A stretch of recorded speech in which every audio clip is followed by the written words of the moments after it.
In 2022, the University of Nigeria Nsukka UNN was rocked by grief when one of her own, Ifeoma Eze Esther, a 100-level student from the Department of Biochemistry, died tragically after being thrown down from a 3-story hotel building. It wasn't an isolated horror. On April 7, 2020, kidnappers abducted Nelson Nwafo, Fortune Obemba, and Joy Adoki from Choba, one of the host communities of the University of Port Harcourt, Nigeria.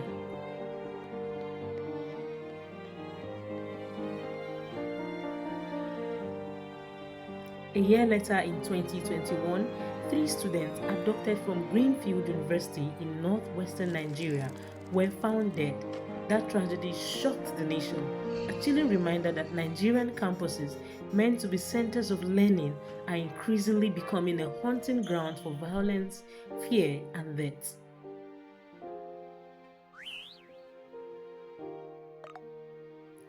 On a global scale, the numbers paint even darker reality.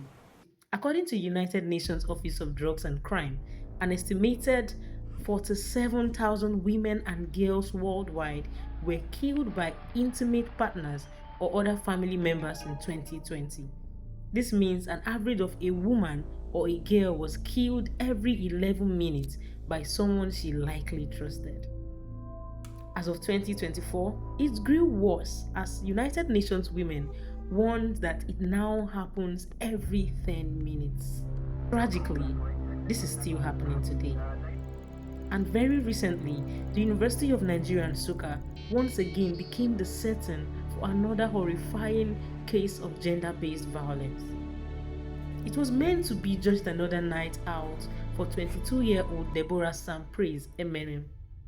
Deborah Sam-Praise Ememem, a vibrant young woman whose TikTok handle at low_DD sparkled with dance videos and bright smiles. She was a student from the Department of Computer Science and Statistics. But on June 14, 2025, a day after celebrating her birthday, Deborah left home under the pretext of visiting a friend. She had earlier spoken with her mother around 7 p.m. while sitting with her younger brother. But instead of visiting a friend, she headed out to meet Emmanuel Gambo, a second-year student of Material and Metallurgical Engineering at UNN. Their meeting point was a hotel along Obupa Road in Nsukka. It was a pre-arranged transactional encounter with an agreed fee of 5,000 naira in exchange for one night stand. But what was meant to be a one-time arrangement unraveled into a nightmare. Deborah, according to Emmanuel's confession, requested for additional 15,000 naira for a second round sex after he agreed for just a round. A heated argument broke out. In that moment, anger overpowered restraint. Emmanuel shoved her. She fell, then he reportedly strangled her to death. Bruises marked her body. Blood stained her mouth. Her neck was swollen. Clear signs of a violent death. Rather than raise an alarm, Emmanuel acted with cold precision.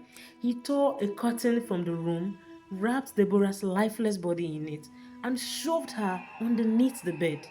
Then he cleaned the room meticulously so that nothing appeared amiss to hotel staff. At checkout, he lied. He told the receptionist that Deborah had left earlier. Staff, unsuspecting, let him go. 2 days later, June 16, 2025, a foul smell led hotel workers back to the room. Under the bed, they found Deborah's decomposing body. The discovery sent shockwaves across the social media. Speculations of ritual killings and organ harvesting exploded online, especially after graphic images leaked. But the Enugu State Police Command moved swiftly to calm the public panic. The report is false, misleading, and capable of inciting unnecessary panic, said the SP Daniel Ndukwe, the police spokesperson.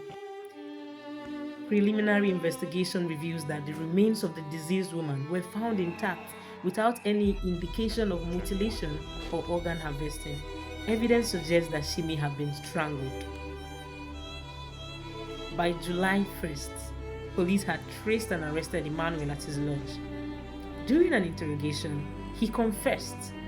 Police also recovered Deborah's belongings from his room, This case has since been transferred to the state CID's homicide section, where investigations continue.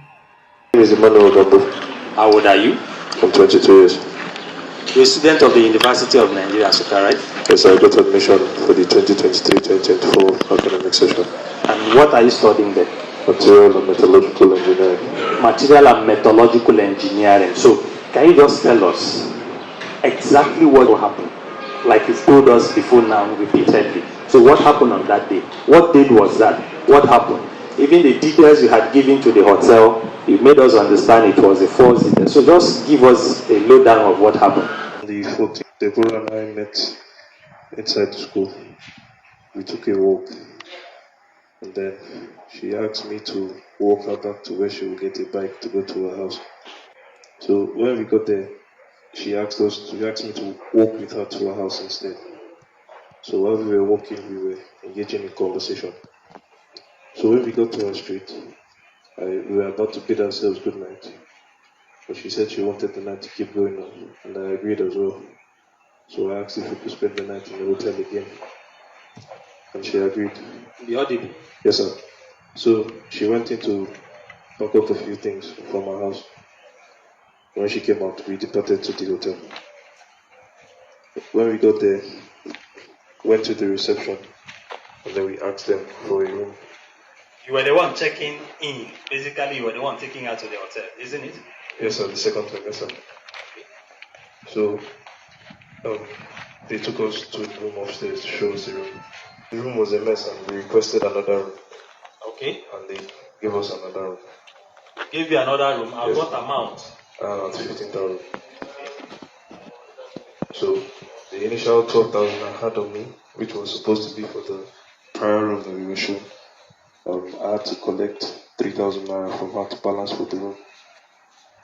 So I went back downstairs and I paid for the room. She gave me the key, the receptionist. Okay. And then I proceeded back to the room, sir. She wanted to take a shower, but there were insects in the bathroom. And she asked me to get rid of the insects. And I did. After which she took a shower. Okay. Yes, sir. Then what happened again? Then we slept together, sir. You had sex? Yes, sir. The first time? Yes, sir. Was that when you now paid her the sum of how much? 5,000. I gave her the money before we came, sir. Okay. Yes, sir. So after that? After that, we slept. Then, much later, she woke me that she wanted to use the restroom. I should check if the insects were still there. Second time? Yes, sir. Okay. So, I did. There were just a few. I got rid of them. And she went to use the restroom. Okay. When she came out, we were talking. And eventually, we slept together again. Slept as in you had sex the second time? Yes, sir. We had sex the second time. Okay. So, she went to clean up. After which I did. Okay. Then, when I came out, as I was drying myself, she said that I know I'm going to balance her. I agreed initially because I thought it was the money I collected to complete for the room. Okay. But she said no, she was referring to the sex that we just had. The second time you had sex? Yes, sir. So you have to pay up. How much was she expecting you to pay? She asked me to pay an extra 15,000 naira, sir. Bringing the total sum to how much? To 20,000. 20,000 naira. Yes, sir. Okay. So what happened after that? I told her that was not the agreement before we got here. But she kept insisting. And so we were arguing. We started arguing. She held me by my boxers and I hit her hand away. We were going back and forth, we were arguing, sir. Okay. Then I held her by the neck. By the neck? Yes, sir. Okay. Up against the wall. Okay. You held her by the neck up against the wall. Yes, sir. And then what happened again? And then when she kicked my leg, I pushed her. Okay. And she fell and hit her head on the cupboard. You fell down and hit her head on the cupboard in the hotel room? Yes, sir. I noticed that she was not being responsive. I was calling out to her. I was tapping her. I was shaking her. She was not talking any longer. Was she lifeless? Yes, sir. I covered her with a towel And what again? and the curtain. You used a towel and a curtain to cover her. Yes, sir. But you hid her somewhere. Yes, sir. Where was that? Under the bed, sir. Under the bed in the hotel room. Yes, sir. Okay.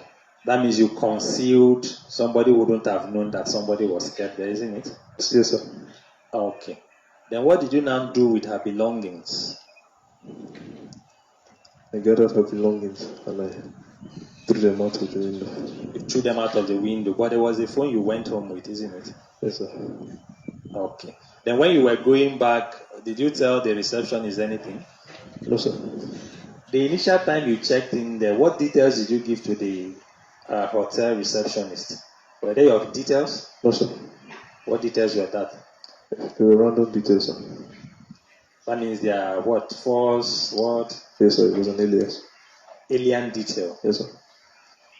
And eventually, how were you arrested? The police came to my house. And arrested you. Yes, sir. Emmanuel, Sir, with the whole incident, how do you feel? I feel the regret.